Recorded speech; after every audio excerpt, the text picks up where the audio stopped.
(8월 21일) 월요일 생명의 말씀입니다. 오늘 본문은 사도행전 2장 22절에서 36절까지의 말씀입니다. 이스라엘 사람들아, 이 말을 들으라.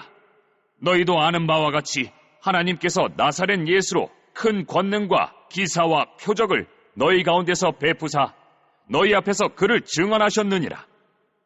그가 하나님께서 정하신 뜻과 미리 아신 대로 내준 바 되었거늘 너희가 법 없는 자들의 손을 빌려 못 박아 죽였으나 하나님께서 그를 사망의 고통에서 풀어 살리셨으니 이는 그가 사망에 매어 있을 수 없었음이라. 다윗이 그를 가리켜 이르되 내가 항상 내 앞에 계신 주를 배웠으며 나로 요동하지 않게 하기 위하여 그가 내 우편에 계시도다. 그러므로 내 마음이 기뻐하였고 내 혀도 즐거워하였으며 육체도 희망에 거하리니 이는 내 영혼을 음부에 버리지 아니하시며 주의 거룩한 자로 썩음을 당하지 않게 하실 것이미로다. 주께서 생명의 길을 내게 보이셨으니 주 앞에서 내게 기쁨이 충만하게 하시리로다 하였으므로 형제들아, 내가 조상 다윗에 대하여 담대히 말할 수 있노니 다윗이 죽어 장사되어 그 묘가 오늘까지 우리 중에 있도다. 그는 선지자라. 하나님이 이미 맹세하사 그 자손 중에서 한 사람을 그 위에 앉게 하리라 하심을 알고 미리 본고로 그리스도의 부활을 말하되 그가 음부에 버림이 되지 않고 그의 육신이 썩음을 당하지 아니하시리라 하더니 이 예수를 하나님이 살리신지라. 우리가 다 이 일의 증인이로다. 하나님이 오른손으로 예수를 높이심에 그가 약속하신 성령을 아버지께 받아서 너희가 보고 듣는 이것을 부어주셨느니라. 다윗은 하늘에 올라가지 못하였으나 신이 말하여 이르되 주께서 내 주에게 말씀하시기를 내가 네 원수로 내 발등상이 되게 하기까지 너는 내 우편에 앉아있으라 하셨도다 하였으니 그런즉 이스라엘 온 집은 확실히 알지니 너희가 십자가에 못 박은 이 예수를 하나님이 주와 그리스도가 되게 하셨느니라 하니라.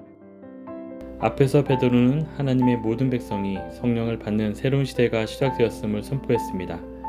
그리고 새롭게 시작되는 시대는 불완전한 인간이 왕이 아니라 완전하고 죄가 없으셔서 죽음의 권세까지 이기시고 주와 그리스도로서 하늘의 보좌에 계신 예수 그리스도께서 다스리는 시대입니다. 베드로의 설교를 듣는 유대인들은 나사렛 예수에 대해 이미 알고 있었고 예수님이 행하신 권능과 기사와 표적에 대해서도 익히 들어 알고 있었습니다. 그럼에도 불구하고 그들은 법 없는 자들, 곧 이방인들의 손을 빌려 예수님을 죽였습니다. 물론 그들은 예수님이 신성모독죄를 범했기에 죽임을 당했다고 주장하겠지만 베드로는 하나님이 예수님을 사망의 고통에서 풀어주셨다고 선포합니다. 이는 예수님이 죄가 없으시기에 사망에 머물 수 없다. 즉 예수님은 죄가 범하지 않으셨다는 말입니다. 예수님께서 죄가 없으시다는 사실이 부활을 통해 증명되었으므로 예수님을 죽인 자들이 죄인이라는 사실도 증명된 것입니다. 하나님은 제사장과 예수님 사이에 예수님이 의인이라는 인정을 하셨습니다. 우리는 이제 우리와 다를 바 없는 인간 지도자를 믿고 따르지 않습니다. 아무런 흠이 없으신 예수님을 참된 왕으로 모시고 살아갑니다. 베드로는 이 사실에 대한 근거를 성경에 끌어내기 시작합니다. 그는 다윗의 시편을 이용해 그것이 예수님에 대한 예언임을 증명합니다.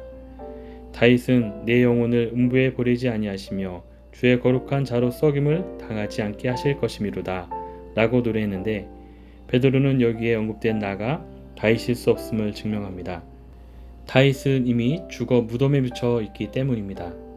그렇다면 시편의 나는 그 자손 중에 다윗의 위에 앉을 자이며 실제로 죽지 않고 육신이 썩지 않는 자여야 합니다.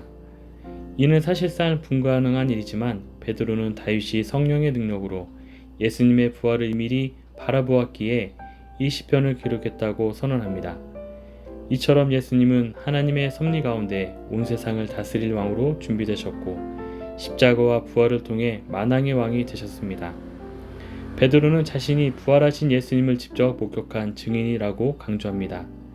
예수님은 부활하신 후에 하나님의 권능의 오른손에 의해 승천하셨고 유엘 선지자에게 약속되었던 성령을 아버지께로부터 받아서 부어주셨습니다.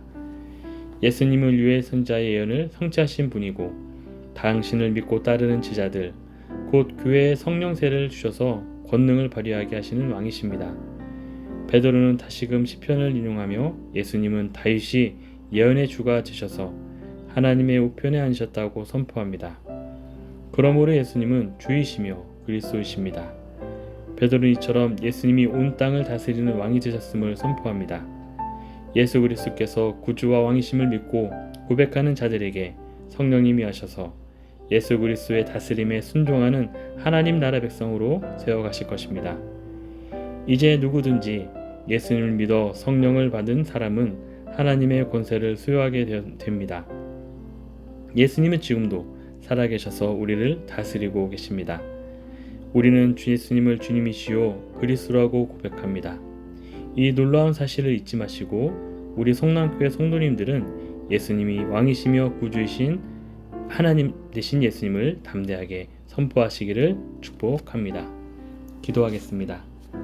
주님, 구약과 신약이 통일된 하나의 성경이며 그 주인공이 예수 그리스도임을 믿게 하옵소서. 성령 강림을 경험한 베드로를 통해 1세기 많은 영혼에게 선포된 복음이 오늘 이 시대에도 살아 역사하게 동일하게 역사하게 하여 주옵소서. 부활과 승천이시고 다시 오실 주님을 대망하며 예수님 이름으로 기도합니다. 아멘.